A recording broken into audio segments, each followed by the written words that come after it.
Ve şu an o programın ilk bölümündesiniz. Hazırsanız geçmişten günümüze Tayland başlıyor.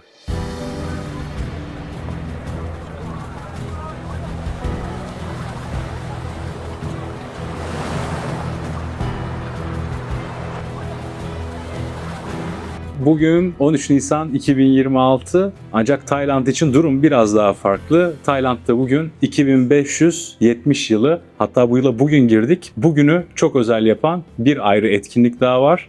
Songkran Festivali. Songkran dünyanın en büyük su festivali ama bu şenlik sadece eğlenceden ibaret değil. 2500 yıllık bir takvimin, bir inanç sisteminin ve bir halkın kimliğinin bugüne taşıdığı köklü bir gelenek. 2570 yılına girdik. Evet, çünkü Tayland'da Budist takvimi kullanılıyor ve diğer bir deyişle Tayland Budist takvimi Türkiye'ye ya da miladi takvime göre 543 yıl ileride. Miladi takvim başlangıcını İsa'nın doğumu kabul eden yıldan alır. Bu yüzden 2026 yılı milattan sonra 2026'dır. Ancak Budist takvime baktığımızda takvim bir doğumla başlamıyor. Buda'nın ölümüyle başlıyor. Buda'nın Nirvana'ya ulaştığı andan itibaren zaman burada yeniden sayılmaya başlıyor. Buda M.Ö. 543'te Nirvana'ya ulaştığında yalnızca hayatı sona ermedi. Milyonlarca insan için yeni bir çağ başladı. Öğretileri, ritüelleri, dünya görüşü, tüm bunlar öyle derinden kök saldı ki Tayland bu anı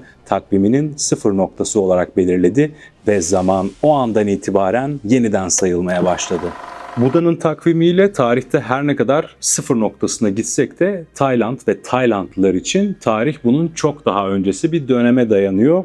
Hatta milattan önce 1500'lü yıllara kadar. Kuzeydoğu Tayland'da UNESCO Dünya Mirası listesinde Ban Chiang diye bir yer var. Burayı Taylandlılar açısından Türkiye'deki Göbekli Tepe değerinde düşünebilirsiniz. Buradaki kazılarda ortaya çıkan bulgular Tayland toprakları hakkında daha fazla bilgi sahibi olmamızı sağlıyor. Ban Chiang'da M.Ö. 1500'lere uzanan pirinç tarımı izlerinden bronz işçiliğine, el yapımı seramiklerden mezarlara bırakılmış takı ve heykellere kadar pek çok bulgu bu topraklarda yaşayan insanları anlamamıza kapı aralıyor. Bugün Tayland dediğimizde aklımıza gelen halk, yani Tay halkı, bu toprakların ilk sakinleri değil. Bu kalıntılar da Tay halkına ait kalıntılar değil. Peki Tay halkı nereden geldi? Neler getirdiler bu coğrafyaya ve süreç nasıl devam etti? Devam edelim. Tarihsel kayıtlara göre Tay halkının atası ilk olarak milattan sonra 1. yüzyılda Yangtze Nehri Vadisi'nde görünüyor. Bugünkü Çin'in güneyi Yunan Guangxi bölgesi. Çin hanedanlarının baskısıyla güneye doğru ilerliyorlar. Nehir vadilerini takip ediyorlar. Pirinç yetiştiriyorlar ve gittikleri her yerde yerli halklarla kaynaşıyorlar. Ama bu topluluklar tek bir grup değil. Aynı kökten gelen, farklı kollar halinde yayılan bir halk. Arayış içerisinde yaşam alanını arayan göçmenler diyebiliriz. Bir kol batıya iniyor. Chao Phraya Vadisi'ne ulaşıyor. Kemer İmparatorluğu'nun etkisiyle karşılaşıyor, Budizmi benimsiyor, Hint kültüründen besleniyor ve zamanla Siam'ı, yani bugünkü Tayland'ı kuruyor. Diğer kol ise dağ vadilerinde kalıyor, Vietnam'ın kuzeyinde, Laos'ta. Budizme girmeden eski animist inançlarını koruyor. Yani bugün Tayland'da yaşayan Tay halkı ile Vietnam dağlarındaki Karatay ya da Siam toplulukları aslında aynı atadan geliyor. Siam ise Tay halkının aslında kendine verdiği isim değil, hem Avrupalılar hem Tayland dışarısındaki topluluklar o dönemde Taylandlılara Siam Krallığı demişler, Siamlılar demişler. Hatta bugün de Bangkok'ta ve Tayland'ın birçok noktasında Siam ismiyle, hatta bizdeki Siam kedisi vardır, oradan da bilebileceğiniz bir halktır diyebiliriz. Bu isim aslında Taylandlıların değil, tamamen diğer toplulukların Taylandlılara verdiği bir isim diyebiliriz. Ancak Tay halkı kendisine Mung Tay diyorlar. Bu topraklarda Tayland denmesi aslında çok yeni. 23 Haziran 1939'da Başbakan Pibun ülkenin adını Siam'dan Tayland olarak değiştirdi. Tay kelimesi özgür demek. Land ile bir araya geldiğinde ise özgürlüklerin ülkesi anlamına geliyor. Peki bu Tay toplulukları bu topraklara gelirken, yani şu an yaşadıkları alana beraberinde ne getirdiler? Kültürlerinin tam merkezinde pirinç vardı. Pirinç sadece yiyecek değildi. Takvimi ritüelleri toplumsal düzeni şekillendiriyordu. 12 aylık takvim sistemi tarım mevsimlerine ve pirinç ekimine göre kurulmuştu. Bugün hala Tayland'ın hemen hemen birçok bölgesinde insanlar tahta şişlere takılmış etlerle yapışkan pirinç yer. Bu bir alışkanlık değil, bu binlerce yıllık bir kültürel hafıza. Tay toplulukları Chao Phraya Vadisi'ne indiklerinde küçük şehir devletleri kurdular. Bunlara Muang deniyor. Muang Tayca'da hem şehir hem devlet hem de bölge anlamına gelir. Başlangıçta Kemer İmparatorluğu'nun çevresinde onların vassalları olarak varlıklarını sürdürdüler. Ama zamanla güçlendiler ve 13. yüzyılda Mongol orduları Çin'den güneye indi. Bu baskı zaten güneye yönelen Tay topluluklarının göçünü iyice hızlandırdı. 1238'de Sukhothai Krallığı kuruldu. Sukhothai Krallığı Tayland'ın ilk büyük Tay krallığıdır. Tarihte bu an Tay kimliğinin doğduğu an olarak kabul ediliyor ve Kemer İmparatorluğu'nun gücünü kıran, bölgede yeni bir oyuncu ortaya çıkaran dönüm noktası olarak da tanımlanabilir. Ama Sukhothai tek değil. Aynı dönemde kuzeyde Lana Krallığı da kuruluyor. Hatta bugünkü Chiang Mai bölgesinde diyebiliriz. Chiang Mai'ye gittiğinizde Bangkok'tan çok farklı bir ruh hissedersiniz. İşte o fark Lana'nın mirasıdır. Bugün Chiang Mai'de yaşlı nesilde hala Kamang konuşan insanlara denk gelebilirsiniz. Yani Lana'nın dili. Bangkok'taki gösterişli tapınakların aksine daha fazla ahşabın kullanıldığı ve çatı uygulamalarının farkını da keşfedebilirsiniz. Bu doğrudan Lana mimarisidir. Chiang Mai denildiğinde hemen hemen herkesin bildiği Yinpeng Festivali de yine Lana Krallığı kültüründen bugüne gelmiştir. Ama tarih hiçbir zaman durmuyor. Sukhothai güçlenirken, Lana kendi kimliğini inşa ederken güneyde çok daha büyük bir güç oluşuyordu. 1350'de kurulan Ayutthaya Krallığı kısa sürede bölgenin en dominant gücü haline gelecek ve Tayland tarihinin seyrini tamamen değiştirecekti. 1351'de kurulan Ayutthaya, Sukhothai'yi de zamanla bünyesine dahil ediyor ve böylece Tay halkının tek çatı altında birleşmesi başlıyor. Ayutthaya sadece siyasi bir güç değildi, aynı zamanda büyük bir kültür potasıydı. Kemerlerden saray mimarisini ve tanrı kral anlayışını aldı. Monlardan Theravada Budizmini ve tapınak geleneğini aldı. Hindistan'dan Brahmin ritüellerini ve Sanskrit dilini aldı. Çin'den ticaret kültürünü ve zanaatkarlığını aldı. Aldığı her şeyi sindirdi, dönüştürdü ve kendine özgü bir şey yarattı. İşte bugün Tay kültürü dediğimizde aslında bu uzun ve katmanlı yolculuğu kastediyoruz. Bugün herhangi bir tapınağa gittiğinizde karşılaştığınız o Hindi, Budist ya da animist görseller, hatta içerisindeki figürler, bazen periler dahi görebilirsiniz. Aslında hepsi Tayland'ın geçmişinde kültürüne dahil olan farklı ve alternatif yapıları beraberinde bulundurduğu için. Bu durumun tek bir açıklaması var. Geçmişten günümüze bu nehirlerden çok fazla su geçmiş. Çok fazla yaşanmışlık var ve bu sebeple bu kültürde de fazlasıyla zenginlik bulunuyor. Yine aynı sebepten bir Tayland yemeği yediğinizde o keskin, ekşi, tatlı, acı dengesinin arkasında yüzyıllar boyunca dönüşüm sürecinde yol almış topluluklara ait kültürün mutfak etkileşimi var. Tom yum'un ekşiliği, Pad Thai'nin tatlı tuzlu dengesi, yeşil körinin baharatlı derinliği ve daha fazlası. Bu topraklara yüzyıllar boyunca ne kadar farklı topluluk geldi, ne kadar farklı kültür bu coğrafyadan geçti, her biri mutfakta da izlerini bıraktı. Tayland yemeklerinin o eşsiz karmaşıklığı kesinlikle tesadüf değil. Yemeklerin dili olsa da anlatsa ama neyse ki konuşabilen bir şey var. Dil ve yazı.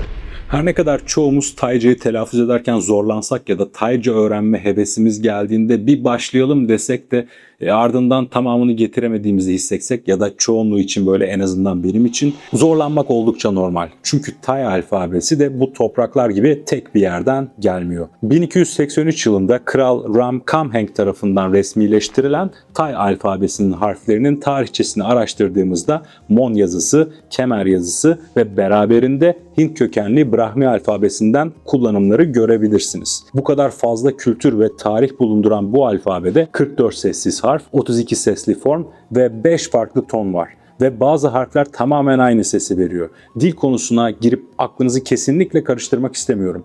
Kısaca şunu söyleyebilirim. Tayca bir ton dili ve 20. yüzyılın başlarında ülkede her ne kadar modernleşme ve batılılaşma hareketleri olsa da dilini Latin alfabesine değiştirmemiş bir topluluk. Günün sonunda alfabe bu ve Tayca okumayı ve yazmayı istiyorsak hedef ortada. Dilerseniz gelin hep birlikte bir pratik yapalım.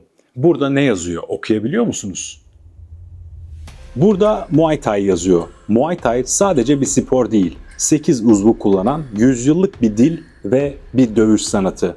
Tahmin ettiğiniz üzere Muay Thai Tayca'da boks ve dövüş anlamına geliyor. Thai da Tayland'ı temsil ediyor. Yani Thai boksu. Sukhothai'nin kurduğu 13. yüzyıldan itibaren Thai askerleri hem silahlı hem de silahsız dövüşü öğrendi. Bu eğitim zamanla bir sanata dönüştü. Adı Muay Thai yani Thai boksu oldu. 8 uzuvların sanatı. Bu 8 uzuv 2 yumruk, 2 dirsek, 2 diz ve 2 tekmeden oluşuyor. Vücudun tamamı bir silah olarak kullanılıyor. Ayutthaya döneminde savaş meydanlarında kullanılan Muay Thai zamanında köy meydanlarına kadar indi. Festivallerde yarışmalar düzenlendi ve yeni efsaneler doğdu. Bugün Muay Thai 158 ülkede dövüş sporları kategorisinde yer alan ve 2021'de Uluslararası Olimpiyat Komitesi tarafından da onaylanan küresel bir spor. Ama özünde hala o aynı şey. Bir halkın kimliğini ve onurunu koruyan bir sanat. Konu sanat olunca Tay müziğini es geçemeyiz. Bir tapınağa gittiğinizde ya da bazen daha tradisyonel, kültürel ezgiler duyduğunuzda büyük ihtimalle Ranat Ek'i duyuyorsunuz. Ranat Ek, Tayland'ın geleneksel ksilofonu. Gül ağacından yapılmış 21-22 ahşap çubuk teknesini andıran bir rezonatörün üzerinde asılı 2 tokmakla çalınıyor. Pipat Orkestrası'nın öncü enstrümanı. Saray törenlerinde, tapınaklarda, klasik Tayland dansında bu enstrümanı duyabilirsiniz. Tıpkı Muay Thai gibi Ranat Ek de Tayland'ın katmanlı tarihinin ürünü. Ama Tay müzisyenler tarafından tamamen farklı bir boyuta taşınmış. İlginç bir detay, geleneksel Tayland müziğinde yazılı nota yoktu. Müzisyenler her şeyi kulaktan, ustadan öğrenciye aktararak öğrenirdi. Hiçbir şey kağıda dökülmedi. Ve sadece müzik için değil, uzun yıllar boyunca bu topraklarda bilgi, bellek ve gelenek de hep aynı şekilde taşındı. Dilden dile, nesilden nesile, yazıya değil, insana emanet edildi. Ta ki bir kral taşa kalemini vurana kadar. 1292 yılında Baba Kral olarak da bilinen Kral Ramkhamhaeng bir yazıt yazdırdı. Taş üzerine Taycı olarak. Ve bu yazıt bugüne kadar ulaşan en eski Tayca yazılı belge. Peki o yazıtta kral ne söylüyor? Suda balık var, tarlada pirinç var. İsteyen ticaretini yapsın, kim gece davul çalarsa sabah şikayetini dinlerim. Bu arada davul ne alaka diyebilirsiniz. Bu baba kralın halkıyla doğrudan ilişki kuran, kapısının önüne davul astırdığı söylenen bir hükümdar. Herkes o davulu çalıp şikayetini iletebilirmiş. 13. yüzyılda bir Tayland kralı halkına diyor ki kapım açık gel anlat derdini dinleyeyim. Ramkhamhaeng aynı zamanda Tay alfabesinde resmileştiren kral. Hem yazan hem dinleyen bir lider. Sukhothai onun döneminde hem kültürel hem siyasi olarak en güçlü çağını yaşadı. Ramkhamhaeng 1298'de hayatını kaybetti ve onunla birlikte Sukhothai'nin altın çağı da kapandı. Ardından gelen hükümdarlar zayıf kaldı. Bağlı devletler birer birer koptu. Krallık küçüldü, otoritesi eridi ve güneyde yeni bir güç yükseliyordu. Çok daha büyük, çok daha hırslı. 1351'de Ayutthaya Krallığı kuruldu. 1438'de ise Sukhothai Ayutthaya'nın bir eyaletine dönüştü. Ayutthaya sadece bölgesel bir krallık değildi, aynı zamanda küresel bir ticaret merkeziydi. Çinliler burada, Japonlar burada, Persler burada, Avrupalılar burada. Bazı tarihçiler 1700 yılında Ayutthaya'nın dünyanın en kalabalık şehri olduğunu söylüyor. Tahmini nüfus 1 milyon. Yani bugün Pattaya ya da Bangkok'ta görülen o uluslararası kozmopolit yapı yeni bir şey değil. Bu topraklar yüzyıllardır globaldi zaten. Ama 1767'de her şey değişti. Burma ordusu Ayutthaya'yı işgal etti, şehir yakılıp yıkıldı. Yüzyıllarca yıldır biriktirilen her şey, kütüphaneler, tapınaklar, kayıtlar, büyük çoğunluğu yok oldu. Muay Thai'nin yazılı tarihinin çok büyük bölümünün kaybolmasının bir sebebi de bu olduğu söyleniyor. Ama sistem çöktü, devlet anlayışı çökmedi. Kısa süre sonra Thonburi Krallığı kuruldu ve ardından bugünden de bildiğimiz hanedan Chakri Hanedanı başa geldi. Tarih 1782'yi gösterirken Chakri Hanedanı'nın ilk kralı Rama I bir karar vermek zorundaydı. Yeni başkent nerede olacak? cevabını verdi. Chao Phraya Nehri'nin doğu kıyısı, yani bugünkü Bangkok olarak belirlendi. Bu tercih tamamen stratejikti. Nehrin o bölgedeki geniş batıya kıvrımlı yayı şehrin kuzey, batı ve güneyini doğal bir hendek gibi koruyordu. Doğusunda ise geçilmez bataklıklar yer alıyordu. Hem denize açık, hem savunulabilir, hem ticaret için mükemmel. Rama I yeni şehri inşa ederken yıkılan Ayutthaya'yı model aldı. Grand Palace inşa edildi, tapınaklar kuruldu ve bugün dünyanın en uzun ismine sahip şehri doğdu. Bangkok'un resmi Tayca adı 169 heceden oluşuyor. Bugün hatta Guinness Rekorlar kitabında yer alan dünyanın en uzun ismine sahip başkenti ya da şehri diyebiliriz. Tayca'daki ismi ise Krungthep ya da Türkçe anlamıyla Melekler Şehri. 1782'de kurulan Bangkok ya da Krungthep bugün nasıl bu hale geldi? 19. yüzyılda Kral Chulalongkorn'un modernleşme reformlarıyla birlikte Bangkok bambaşka bir şehre dönüştü. Kanallar açıldı, yollar yapıldı, telgraf hatları çekildi, demiryolu kuruldu. Avrupa'dan getirilen mimarlar, saraylar ve hükümet binaları inşa etti. Bangkok artık sadece bir başkent değil, Asya'nın dikkat çeken yeni yüzlerinden biriydi. 20. yüzyılda ise beklenmedik bir ivme geldi. Vietnam Savaşı. Amerika ordusu Tayland'ı hem üs hem de dinlenme noktası olarak kullandı. Binlerce Amerikalı asker Bangkok'a aktı ve onlarla birlikte oteller, restoranlar, eğlence sektörü bir anda modern turizmin temelleri atıldı diyebiliriz. Tayland turizminin bugünkü büyüklüğünün tohumları aslında o dönemde ekildi. 1980'lerde ise ekonomik patlama geldi. Tayland, Asya kapılarından biri olarak anılmaya başlandı. Yabancı yatırımlar geldi, fabrikalar kuruldu, finans sektörü güçlendi. Bangkok bu dalgayla birlikte Güneydoğu Asya'nın en önemli ticaret ve kültür merkezlerinden birine dönüştü. Bugün 11 milyonu aşkın nüfusuyla Bangkok, Tayland nüfusunun neredeyse 1/5'inin yaşadığı bir mega kent. Türkiye'deki İstanbul'u düşünün. Ülkenin her şeyinin tek bir şehirde toplandığı o yapıyı. Bangkok da tam olarak bu. Ve her yıl dünyanın dört bir yanından gelen turistlerle birlikte dünyanın en çok ziyaret edilen şehirleri arasında üst sıralara çıkmaya devam ediyor. Tabii ki şunu söylemeden geçemeyeceğim. Hem bizim yaşadığımız hem de Bangkok'un komşusu olan Chonburi. Buraya da bir göz atmak lazım. Chonburi'yi de keşfetmek lazım. Chachoengsao, Chonburi ve Rayong illerini kapsayan Doğu Ekonomik Koridoru, diğer adıyla Eastern Economic Corridor, yılda yaklaşık 29 milyon turist çekiyor ve Tayland'ın en büyük motorlarından biri bu bölge. Bangkok bizim için değerliydi. Ancak Chonburi derken tam olarak da bundan bahsettim. Doğu Ekonomik Koridor'unda 26 endüstriyel bölge bulunuyor. Tayland'ın en büyük limanı Lam Chabang burada. Otomotiv, elektronik, petrokimya ve çok daha fazlasına ait faaliyetler bu bölgede gerçekleşiyor. Tabii bu bölgelerin arasında parlayan bir yıldız var, Pattaya. Hem bizim şirketimizin yer aldığı, hatta bizim de yaşadığımız şehir. Pattaya bilinenin aksine sadece gece hayatı odaklı bir şehir ya da sadece bir plaj ve turizm şehri değil. Bölgede genişleyen Utapao Havalimanı var, uluslararası okullar yer alıyor, modern sağlık tesisleri bulunuyor ve giderek büyüyen bir yatırımcı kitlesi var.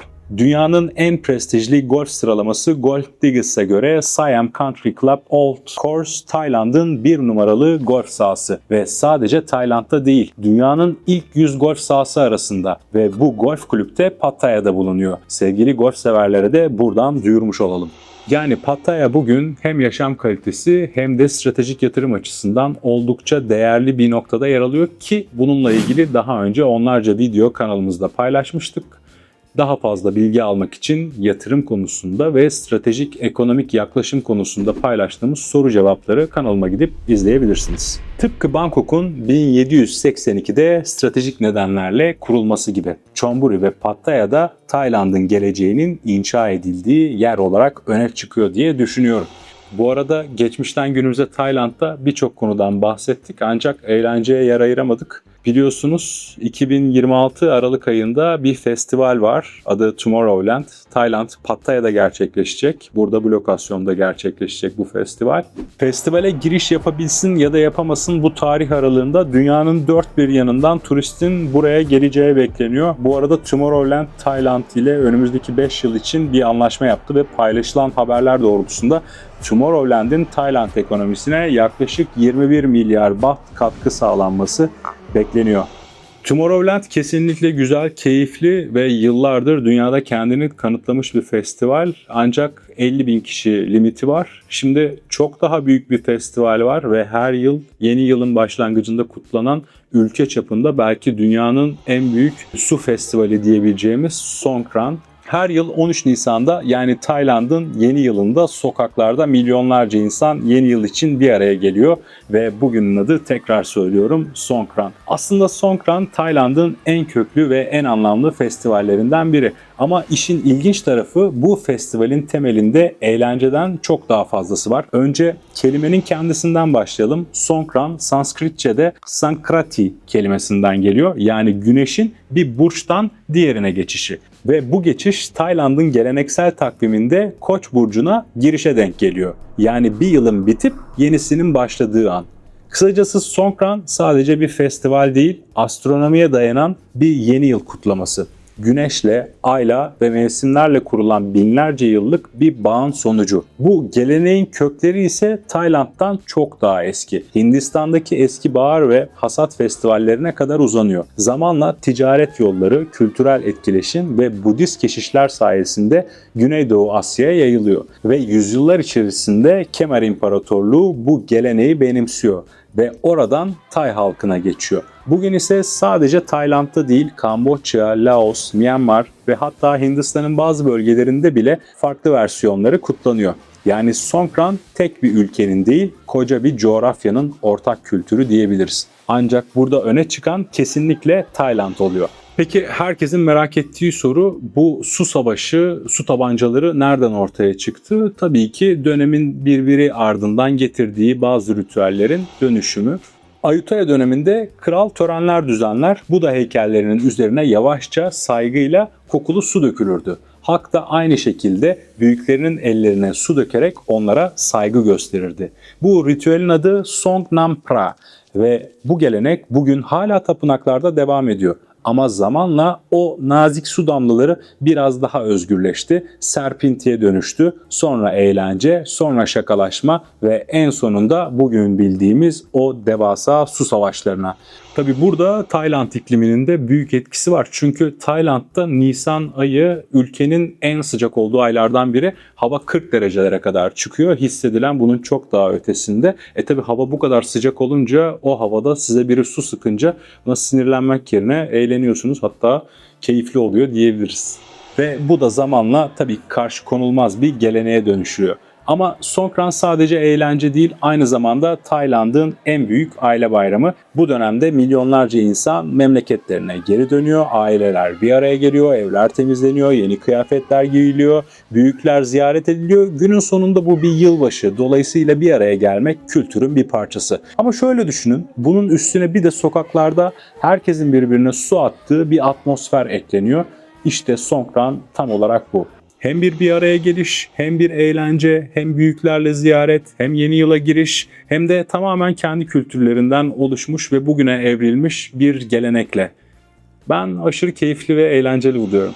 Özetle bugün Tayland sadece tarihi ve kültürüyle öne çıkan bir ülke değil. Beraberinde sunduğu ekonomik fırsatlarla da birçok kişinin tercih ettiği ve yatırımını gerçekleştirdiği ülke. Bu noktada eğer bir sorunuz olursa dilediğiniz zaman bize ulaşabilirsiniz. Bu konuda size yardımcı olmaktan mutluluk duyarız.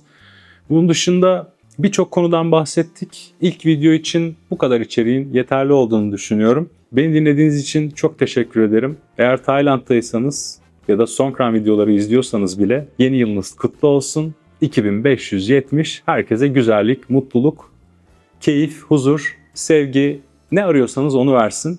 Bir sonraki videoda tekrar görüşmek üzere. Kendinize çok iyi bakın. Bay bay.